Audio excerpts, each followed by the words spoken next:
ప్రెస్లో ఈరోజు దేవుని యొక్క వాగ్దానము హెబ్రీయులకు రాసిన పత్రిక 10వ అధ్యాయం 35వ వచనం. కాబట్టి మీ ధైర్యంను విడిచిపెట్టకుడి, దానికి ప్రతిఫలంగా గొప్ప బహుమానం కలుగును. దేవుడి వాక్యం దీవించునుగాక. ఆమేన్. అవును, దేవుని యొక్క వాక్యం సెలవిస్తుంది, మీ కలిగిన ధైర్యాన్ని విడిచిపెట్టద్దు. ఎప్పుడైతే నీ కలిగిన ధైర్యాన్ని విడిచిపెట్టకంగా ఆ ధైర్యాన్ని కొనసాగిస్తావో దానికి ప్రతిఫలంగా గొప్ప బహుమానము కలుగుతుంది.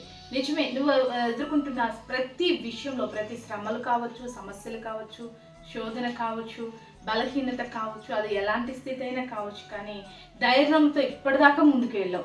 అదే ధైర్యంతో ఇంకా ముందు కొనసాగు. దానికి ప్రతిఫలంగా, నువ్వు కలిగిన ధైర్యానికి ప్రతిఫలంగా గొప్ప బహుమానం నువ్వు పొందుకుంటావు. గొప్ప బహుమానం నీ కలిగిన ధైర్యానికి దేవుడు ఇవ్వబోతున్నాడు. కాబట్టి ఇప్పటి వరకే ధైర్యంగా ఉండి ఈ క్షణంలో ధైర్యం విడిచిపెట్టద్దు.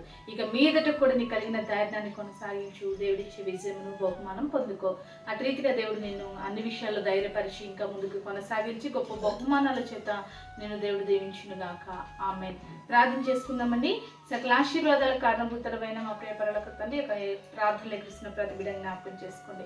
వాళ్ళు కలిగిన ధైర్యాన్ని విడిచిపెట్టేవారుగా కాక కలిగిన ధైర్యాన్ని ఇంకా కొనసాగిస్తూ నువ్విచ్చే గొప్ప ప్రతిఫలమును బహుమానం పొందుకున్న కృప ప్రతి ఒక్కరికి దయచేయమని యేసుక్రీస్తు నామములో ప్రార్థిస్తున్నాం తండ్రి. ఆమేన్.